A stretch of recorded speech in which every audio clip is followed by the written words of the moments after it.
people's misunderstanding of you can also put pressure on you. But if you understand why you're doing what you're doing, then you stay committed to yourself. To yourself, be true. To your God, be committed, you know.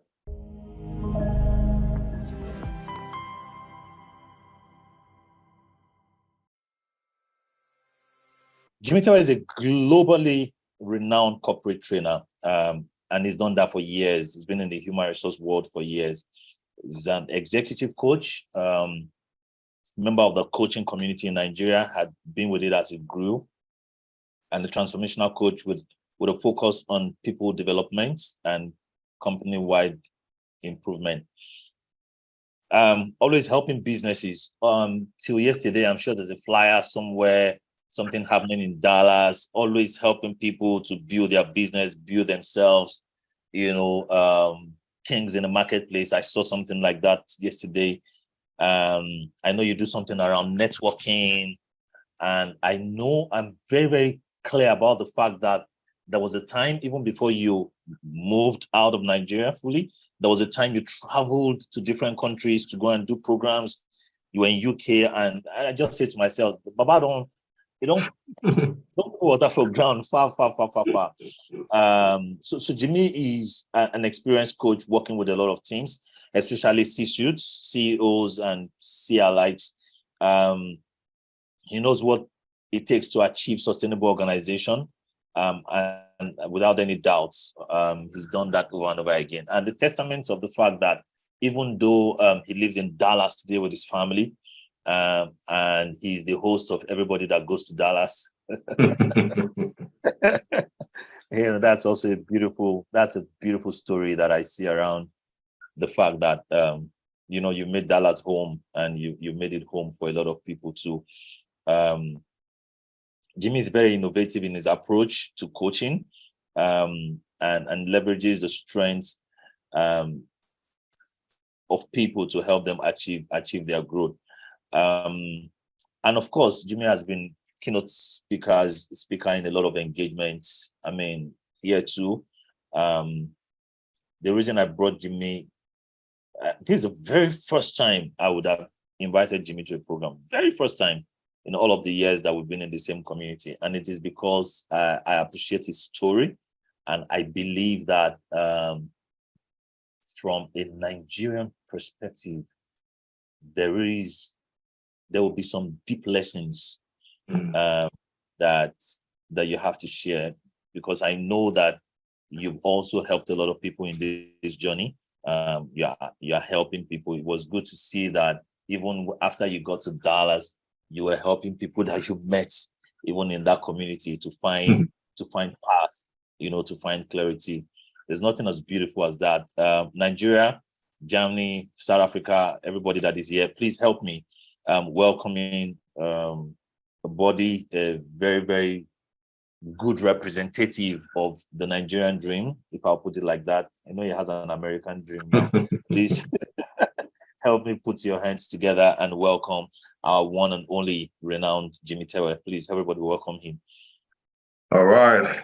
Thank you very much, Enahoro. Thank you, Plus Factory. Thank you so much for opportunity. Thank you, Chantel, for sharing your story and sharing those lessons. You know, very valuable. And no matter how much time a person has spent abroad, there's still so much to learn. So I really appreciate this. So, Enahoro, yes, you're correct. The day that we met, you know, that conversation was actually pivotal in many ways to this. But like you said, I mean, we're all on our own individual journeys. And sometimes a journey does not require a relocation. I think that's one of the lessons I've learned. Sometimes your journey requires a location, you know, and I mean, it's something that have been touted to me several times before.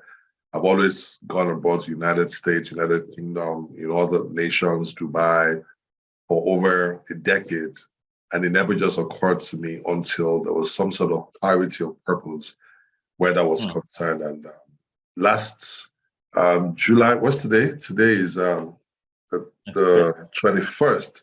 Oh my God, today is exactly 2 years I arrived in America. Wow. I didn't even think about it. I didn't even think about it. Exactly. Are you serious? Exactly 2 years today. Today, yes. Oh Exactly, my, since we landed that with my sent some family in America. chills down my spine.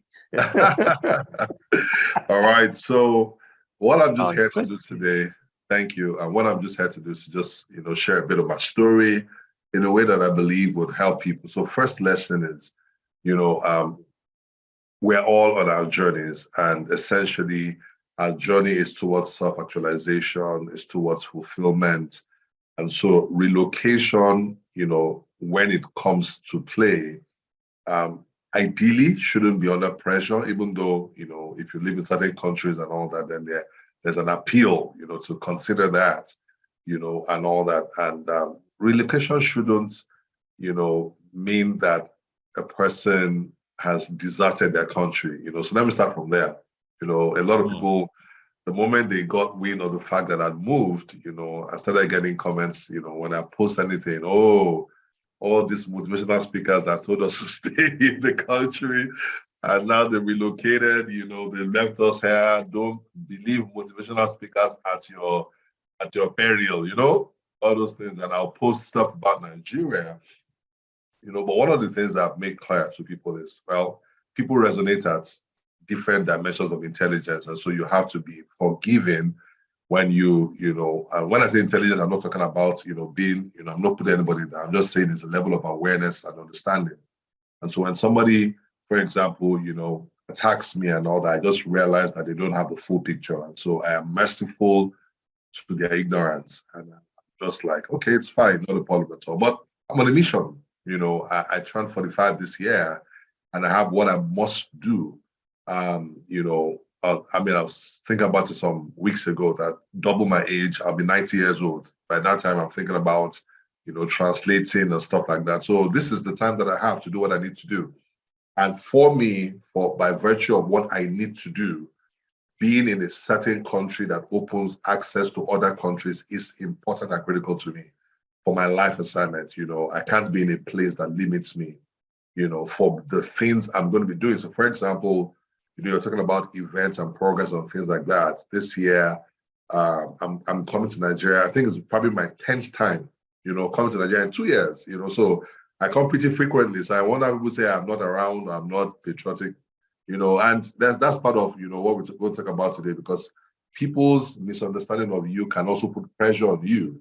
But if you understand why you're doing what you're doing, then you stay committed to yourself. To yourself, be true. To your God, be committed, and all that. And I'm going to the UK. I'm going to a few other locations this year to do a couple of things, and taking, a lot of good stuff around the world. But I will have been limited by certain realities. I said something to somebody yesterday. I mean, another rating, Nigeria, where I'm from, the passport has quite a bit of limitation in terms of global mobility.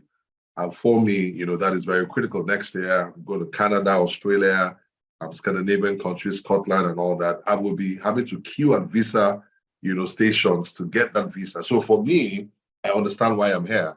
I'm on a mission, and this location aids the flow of what I need to do. And like I said, the first thing is, and I'm going to be honest with you, you see people that you thought that, believe would say are disappointed in you, you left us, and stuff like that. So you just have to remember your why. Somebody said, I felt betrayed when Jimi Tewe and somebody helped me left.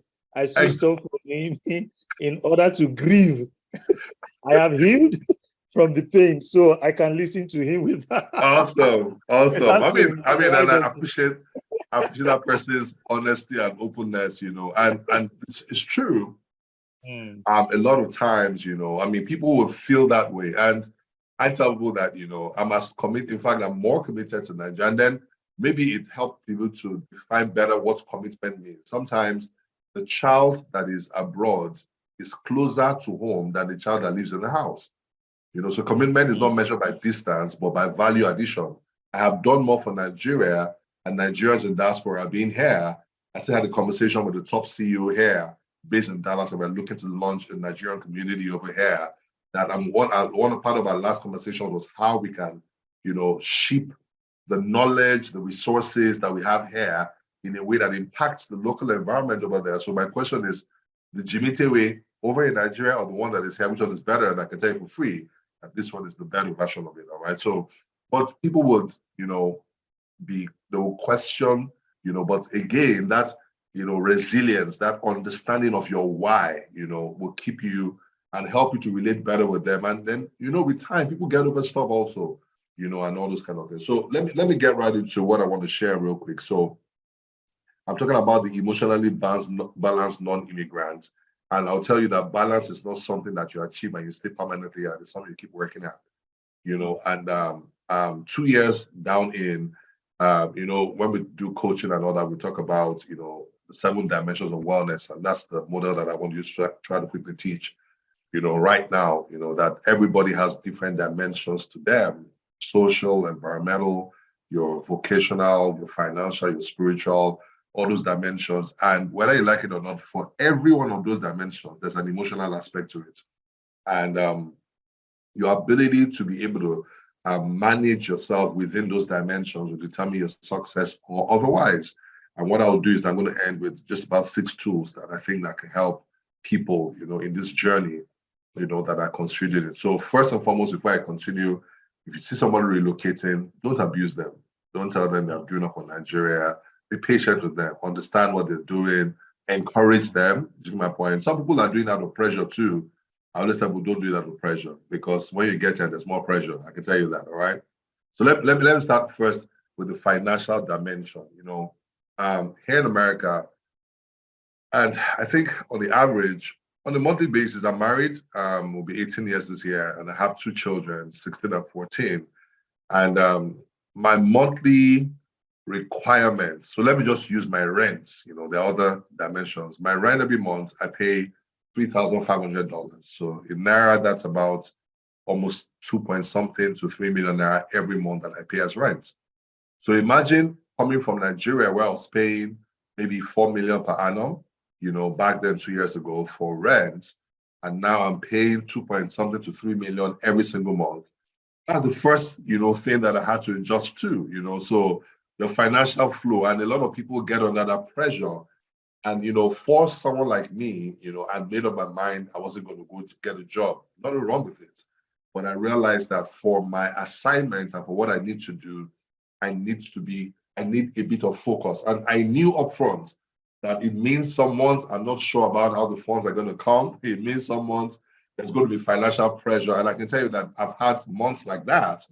However, one thing that keeps me going is that, I just keep that end in mind, the fact that, look, I'm going to be able to do this, do that, add value here. I'm learning, I'm growing part-time and all that. And it's been 2 years. My wife sat down some days ago and said, oh, how much have you spent since we moved to Dallas? I used to live in Georgia, Atlanta, Georgia before I moved to Dallas.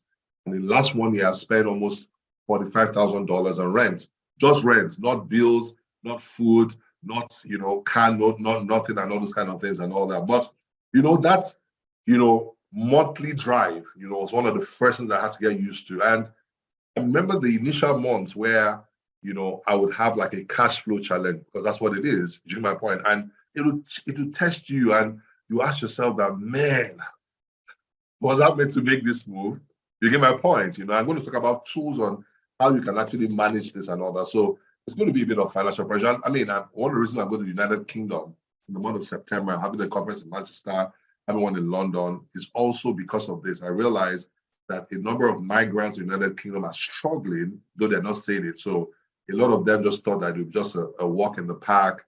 Many of them, the spouse, maybe the wife is going to school, the husband is looking for what to do. And then many of them have had to be very honest, take care jobs, take factory jobs just to be able to make a living. You get my point? And one of the things I want to let them know is that even if you're starting there, don't forget who you are. Don't allow that, because it can actually begin to affect your consciousness, your self-awareness of your identity, of who you are, and before you know it, they'll disappear from the scene. That's what normally happens. They just want to go do their job. You don't see them. Before, they used to post online to share, but now they're not doing anything. And it can be a choice. But for many of them, they're actually depressed. You get my point? So they stick to themselves. They stay by themselves. Nobody knows what they're going through. Sometimes, they're kicked out of the house. They have to live in somebody's house. Listen to me. It's a journey. It's a journey. And you mustn't ever forget that you're a person of value. You're a person that is on a mission towards something, and you have to just stay resilient, even though you get to, moments where you're not sure about what you need to do. But I'll talk about it later. Your financial flexibility is your ability to be able to understand the environment where you are in, because for every environment, there's a way to actually make money. America, for example, is a systems-driven nation. And what that means is that no matter now in Nigeria, because of the lack of regulation and all that, anybody can come up today and just want to do something, and without any structure, you can be a millionaire. But it doesn't really work like that in America. There's a system you have to plug into. There's a system you have to adapt. So, for example, I have Jimi Tewe LLC, but now I have an organization called Exponential Foundation. All right, because I realized that a lot of what I want to do, I'm very much altruistic. I'm very much for impact. And therefore, that means that I'm going to do a lot more stuff that has to do with social development, social impact, development work. And the only way to do that is to organize yourself as a foundation. You get my point? So it took me a bit of time, to be able to understand that. But so you have to understand the environment where if I moved to Canada today, from Nigeria or to United Kingdom, if I'm not even sure about what to do, I can go and do a business intelligence course, data analysis course. I would do something that gets me into the system, gets me to understand people, because every system has a way it works. All right. So there's a financial dimension to that. There's also social dimension. A lot of people. So the person I saw at Sheraton, one thing they always say in the story is how when he's in Nigeria, everybody wants to take a photo with him. They want him to sign something. They want to take an autograph. They want to do this. They want to do that with him. But the moment he lands at JFK, he's just a statistic. You get my point? And psychologically, if you are used to, in Nigeria, you're a well-known motivational speaker. You can't walk 5 steps. 5 people have greeted you, and you show up, and people are just walking past you. You begin to test that dimension of you. And for a number of people, what they now do, let me tell you what they now do. They now look for Nigeria in America, because there's a Nigeria in America. Let me tell you that for real, where people are healing you, where people are, but still the same people, your own set of people. You have not grown, to be truly global. You are still local internationally. You get my point? So there's certain states that I'm not going to mention where if you want to be really Nigerian, just go to those states. You will plug in. It's like you want to go to a Buka, you will find one. You want to have, what we call Owambe, you have one every single weekend. But if you're on mission, you need to know that. So there's a social dimension. People struggle with their status. And I tell people that sometimes for the journey you're going through, you might need to go under. My own analogy that I used to teach is that at the height of every mountain, you see the apex of another mountain. And that begins to draw you. But please understand that when you leave this mountain, you're going to go through a valley to achieve the other mountain. The valley is never comfortable. People will forget you. And let me say this to Enahoro.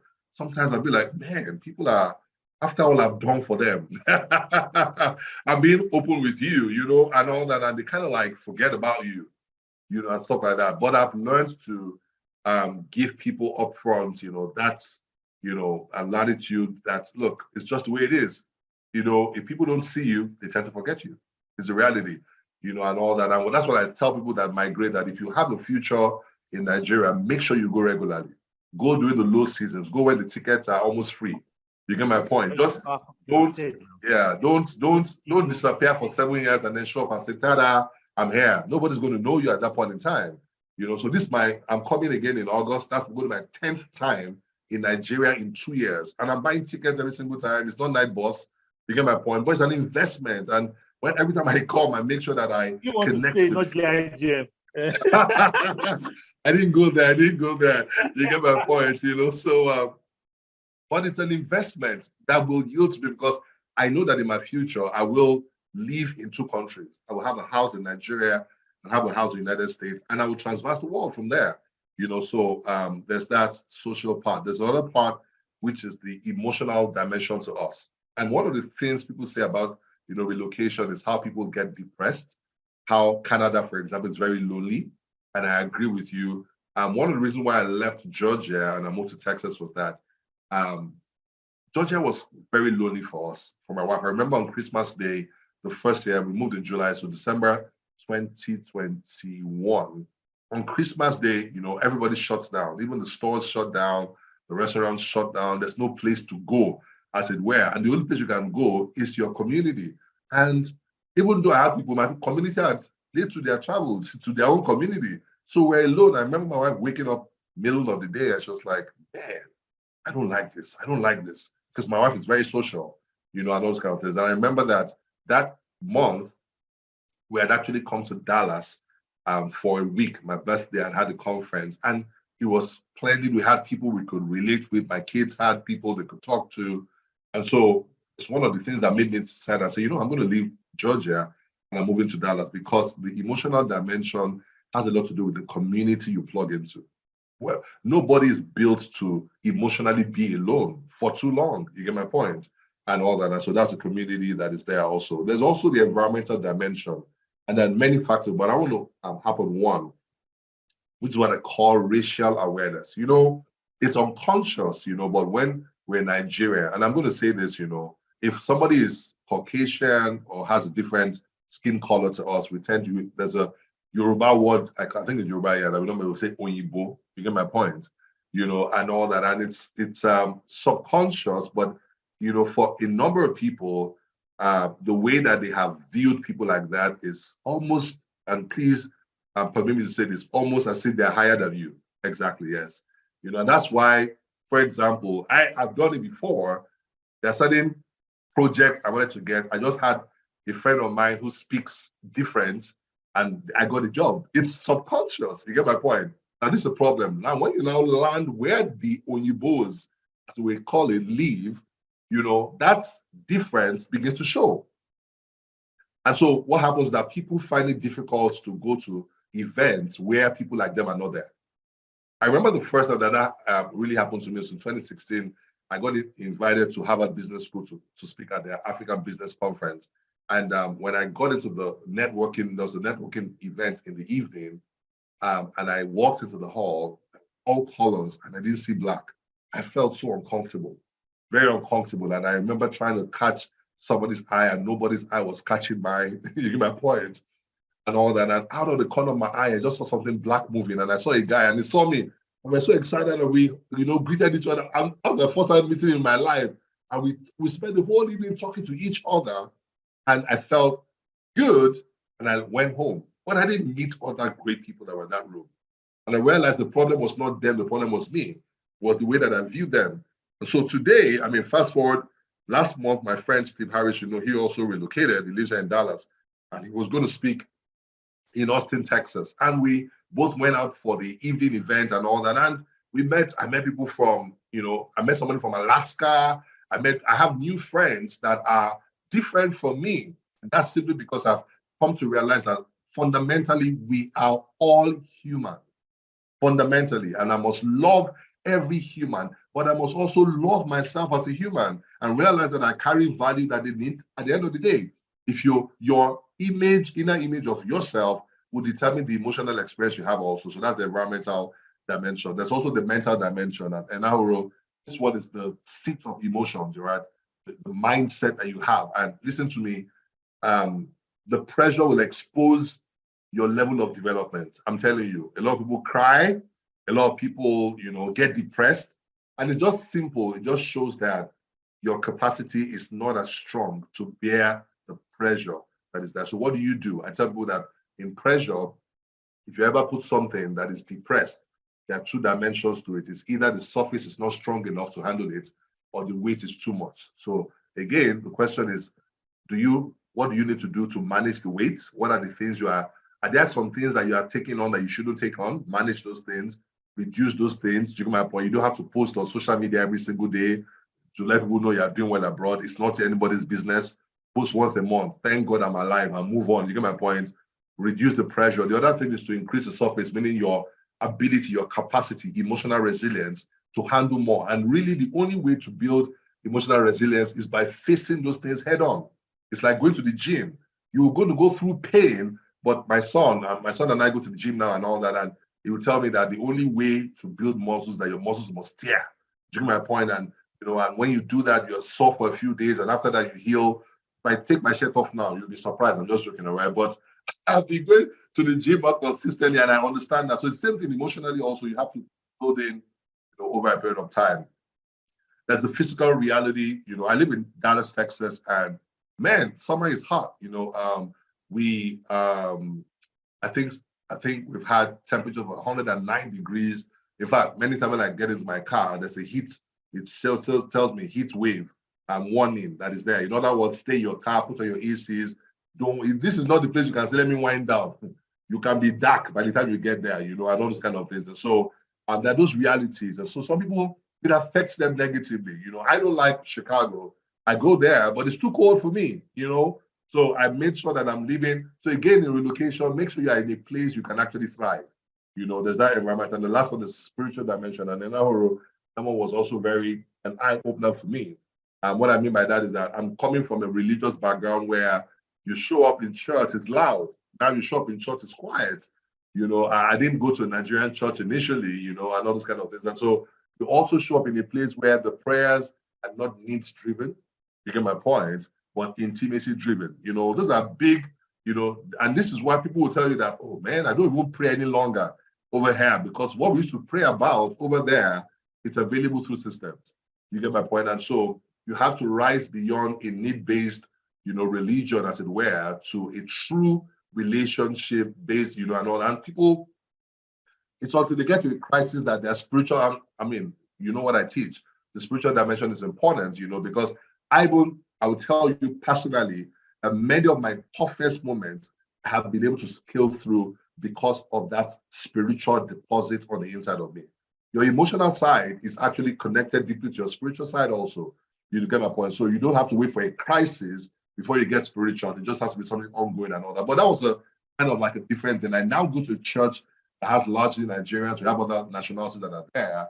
But I have learned, a different kind of way. So those are the 7 dimensions of wellness. I just wanted to use that to be able to share my story, and I hope I've shared a few nuggets. But to wrap it up, a few tools that are very critical. First one, like we always teach in what Pulse Factory does. By the way, guys, listen to me. All this emotional intelligence people and all that. Listen to me. The greatest level of greatness you're going to achieve will require a very strong, emotionally strong dimension of you. So when you see things that Pulse Factory does, and all that, don't count those things as not important. We know today that emotional intelligence is actually a lot more important than IQ. You get my point? So please plug into whatever it is that they're doing, be a part of it. So number 1 is self-awareness, and I tell people that, self-awareness, a lot of Africans are actually not emotional, they're not self-aware. I'll tell you that. And for example, the dimension of ego, somebody becomes a supervisor and, in the department, and then the person says, hey, Bode, how are you? Say, don't call me Bode, call me sir. So we're very big on titles. Meanwhile, when I was in Austin, I met a 72-year-old man. He came and said, I saw you all smiling. I just thought I had to be part of this fun. Hi, my name is George. George, that's my grandfather's mate. You get my point? You don't call it George. You say, sir. You get my point? It's like George was like, oh, hey, come to Chicago, come see me. We're going to hang out, have drinks and all that. So it's totally different. So if you want people to be greeting you, sir, just look for Nigeria where you are. You'll find a lot of those kind of things, So, but self-awareness is being understanding, number 1, that you're a person of value, no matter your location, no matter your temporary circumstance. All right. There's something you can add. You are not, how we say it in motivation, you're not a mistake, you're not an accident. Those things are true. Life will check whether you believe those things or not. All right. But you just have to be, and I'm not going to delve into a lot of self-awareness teaching today. If you listen to Enahoro and the things they do at Pulse Factory, I'm sure they are going to be able to get so much, from that. But you've got to become a lot self-aware. It's helped me in being able to navigate my journey over here. That's number 1 tool. The second tool I'll say is this: that keep your vision. Have a vision. Have something that you are working towards. You didn't just relocate. You see, because that's the problem. A lot of people relocated just for escaping economical realities. And so what they now do is that when they now get here, and then they eventually plug into the system and start making some money and all that, many of them don't amount to much. Listen to me. Somebody said America, for example, It's a place where it is so easy to become somebody and very easy to be a nobody. I'm telling you. And when I talk about a nobody, I'm not talking about just your financial independence. It's more about the impact that you have on life around you. Because at the end of the day, you don't go to a burial and they state how much the person, has, their net worth. I've never been to a burial where they said this person was worth $37.3 billion. You will never see it. Because what people talk about then is the impact you made with the 37 billion that you had. So a lot of people, because their goal was emotional emancipation, they stay at that level. But while you must achieve that, you must also realize that you're a person of value. There's a vision for your life. You're mission driven and you're working towards that. It's going to help a lot, even at this point, so that way you are even open to opportunities. I was talking to somebody yesterday, and just yesterday night I had a meeting. Somebody, introduced me to him.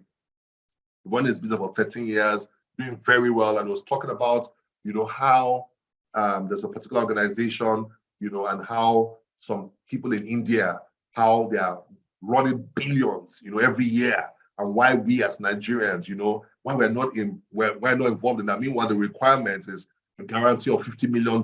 And meanwhile, if we come together, and now there are people even in this Dallas that have $5 million in their account, you're looking at it. I'm telling you, funny, and all that. And, anyway, I don't want to go into that. Anyway, let's continue. So there's self-awareness, there's vision, there's also find what recharges you. Find what recharges you. Every battery needs recharging. And to some degree, find what recharges you. I get recharged spiritually, but I also get recharged emotionally by plugging into my community that I have around here. You get my point? I do that. Coming home to Nigeria keeps me balanced. I have a friend who's been in Dallas for going over 10 years. And she said, when I went to Lagos, I felt happy again. I'm telling you, that chaos you're talking about feeds some people emotionally. She said, I felt refreshed. I'm telling you, and I come pretty often and all that, so I get refreshed, pretty consistently and all that. Of course, emotional self-control is very critical. How you respond to things matters because it even determines how fast you are able to navigate out of challenges you face. Not becoming a victim of the pressure from the outside, but living life from the inside out. That's the way you're meant to live life. Emotional self-control. Number 6 is flexible thinking or adaptability. Don't get stuck with your ways. There's always a better way. All right. And sometimes, and I tell you that anytime that I'm feeling stuck, I know that I just need to update the way I think. A lot of people struggle because they're not flexible. A lot of people, I'm grateful that I have, and which leads to my last point, interpersonal relationships. So I'm grateful that I have a network of people that think they're very broad in their thinking, and they challenge me when they talk, and all that. And that makes me say to myself, let me question what I'm doing. Is there a better way to do it? Is there a better how, to go about it? So that flexibility is important. Like I said, interpersonal relationships. Listen to me. No person was designed to be alone. All right. Islands exist because there are other islands around it. There's a geographical reality about the fact that when an island stays for long, it's because usually there's another island close to it. So nobody was built to just be an island by yourself. Find your tribe, and in that, find your vibe, like they say. And what I mean by your tribe is not your local tribe. It's people that carry a similar kind of vision that follow your vision, and all that. And it could be different nationalities, they could be different age groups. A number of the people that have helped me significantly in navigating this are much younger than I am. This is not the time to begin to pull the age card out. It's not going to help you in any way and all. So I'm going to stop right here. I hope what I've shared has been useful, and I hope it's somebody can use it to navigate the journey a lot better.